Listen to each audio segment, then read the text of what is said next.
This week, Games Workshop announced a bookmark. Hey guys, I'm Angela and welcome back to Hobby Night and day 3 of Warhammer Fest 2021 online, where we're taking a look at what they have from us from the Black Library.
And they started us off with a bang by showing us some miniatures, which honestly I think is a good call considering the reception of yesterday's video. But let's talk about what they showed, because it's Gaunt's Ghosts and they look spectacular. It's great to see some new plastic miniatures for the Guard, especially for some troop choices, although there is the Commissar and everything in there, so they're all characters actually, technically. But they looked amazing. Chat was exploding and really excited as they were previewing them.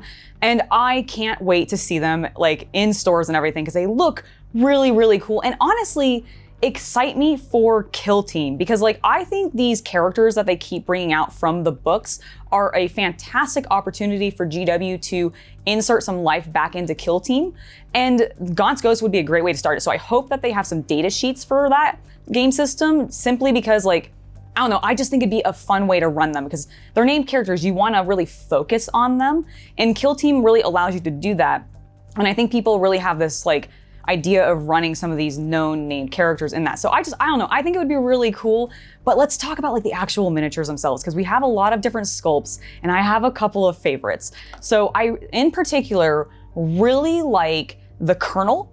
I really like just like the beard and just the long hair. I just think he's really cool looking. I absolutely adore the Sergeant Scout. He, I think, just has a really cool pose. His face, I just really enjoy.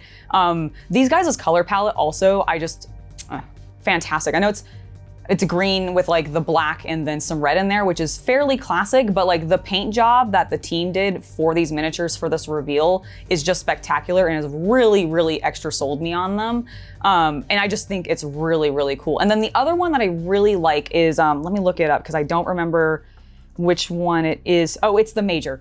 So he's also really cool. Like again, he has a really cool head shape. I like the way that he's holding the dagger and everything. Like the whole team though is fantastic. And it was a great way to start off what they were going to be showing us, because they are focusing pretty heavily on some Imperial Guard with the books that are coming out from Black Library. So let's get to those next.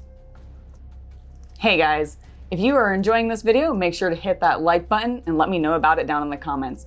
If you haven't already and you're wanting more content, make sure to subscribe to the channel and hit that bell icon for notifications.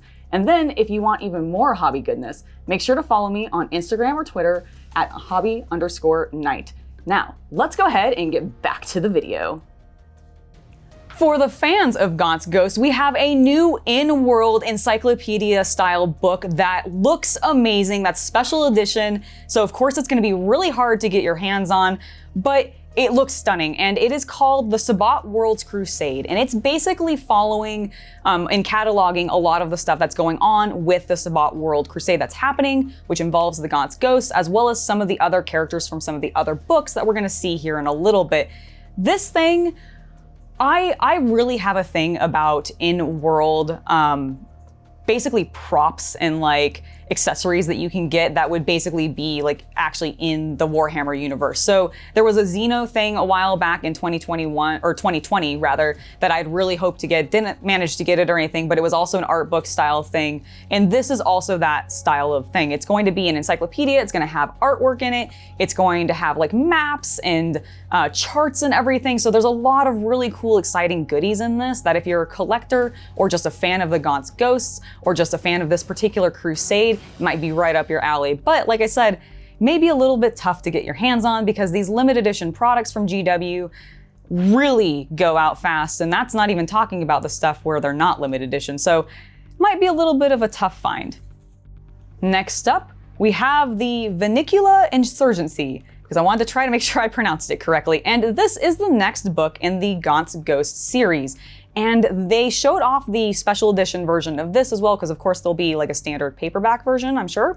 But the special edition version looks spectacular. It really reminded me of, if you look at the books closely, they kind of look like they have the cloth coverings that this old Imperial Infantryman's Uplifting primer has. And I really like that subtle sort of tie back to some of their old Imperial Guard in-world memorabilia, because this is sort of meant to feel like that. It's got this like leather bound case. It has the books in it. It's got some coins and a patch and everything. It looks spectacular, and I really, really want it. Again, I don't actually expect to be able to get my hands on it, but it would be awesome to be able to because it just looks stunning and I just kind of want to use it as a prop.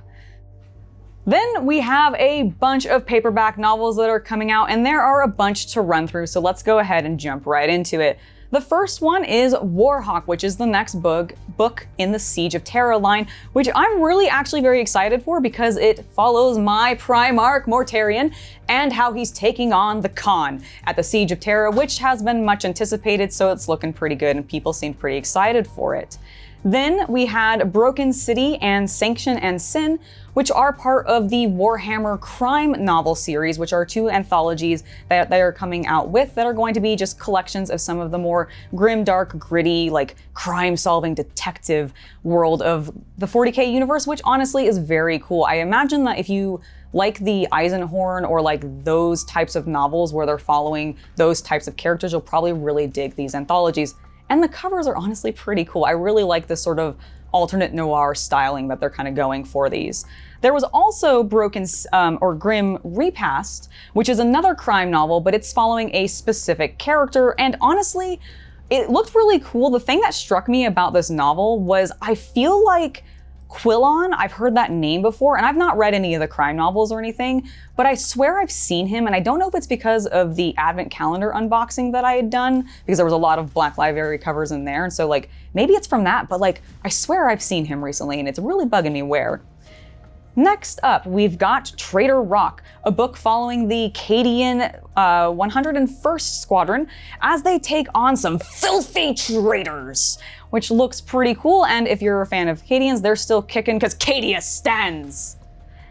Then we have an actual Xeno book, one whole individual Xeno novel in all of these releases that they've had, and it is The Twice Dead King Ruin, a novel about a Necron lord who has been like disgraced apparently, is coming back. There's going to be some Necron politics involved, and it also involves some orcs and apparently some additional stuff that is, you know, causing the Necrons problems, which is always interesting because there's not a lot that can actually cause them problems, I feel like. So I'm excited to see both the Necrons and orcs in action in this novel, and I would love for them to actually have more novels that focused on the Xeno races.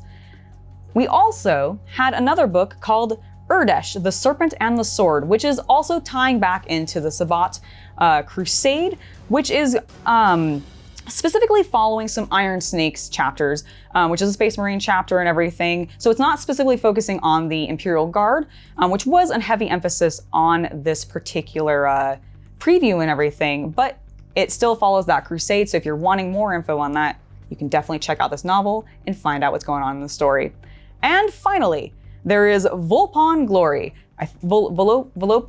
Volpone Glory, I think is how they said it was supposed to be pronounced, which is also another book that is set around the Sabbat Crusade, but this one follows a separate Imperial Guard unit from my understanding, and they are called the Volpon Bluebloods, which honestly, when I thought that, I immediately thought Vampire the Masquerade because of the blood term in there. Like that, that's immediately what cued in my head. And so I was, Sabbat. Yeah, and the Sabbat. So I was like, are we going vampires? Like that's just immediately where my brain went. But this looks really cool. They are allies of the Gaunt's ghosts.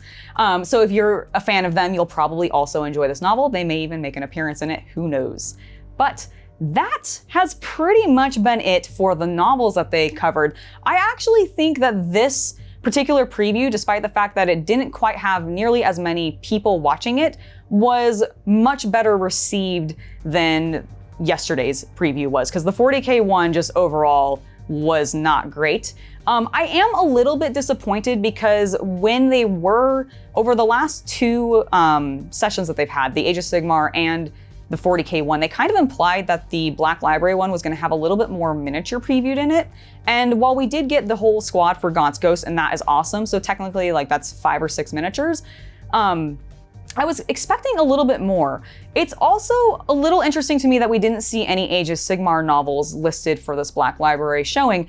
Now, because a lot of the people in the chat were also asking about this, and I honestly think that the reason we didn't see that is primarily because I believe in like December of last year, we got a whole bunch of Age of Sigmar novels, and I just think that they had sort of done it all then. They hadn't actually come out with a lot of 40K at that time, and so I think they've just sort of split them. I also think that it could continue to hint towards Saturday's announcement potentially being a new edition for Age of Sigmar, because if they are not going to be announcing any new novels, that might mean that all the new novels that are upcoming are actually about the new edition and set there. And because we know that the Kragnos Broken Realms book is the final one concluding that sort of storyline, I'm just seeing more and more hints that seem to lead towards a new edition of Age of Sigmar coming. So we'll see what Saturday brings, but let me know what you thought about this week's announcements down in the comments. I actually thought they were pretty cool, and I definitely think some of those books are worth trying to grab. I just wish that those limited edition things were a little bit more available, because they're so rad, and I really want to be able to get one. That concludes day 3 of Warhammer Fest 2021. I thought it was pretty good. Let me know what you guys thought down in the comments, and I will be back again tomorrow when we're going to be looking at box games at day 4. I am really hoping that we get some either Curse City news, some Kill Team news, or potentially some Warcry news, because I feel like all 3 of those need to be addressed, and I'd love to see them actually address them. So here's hoping. Let me know what you think they're going to talk about down in the comments, and I'll see you guys tomorrow.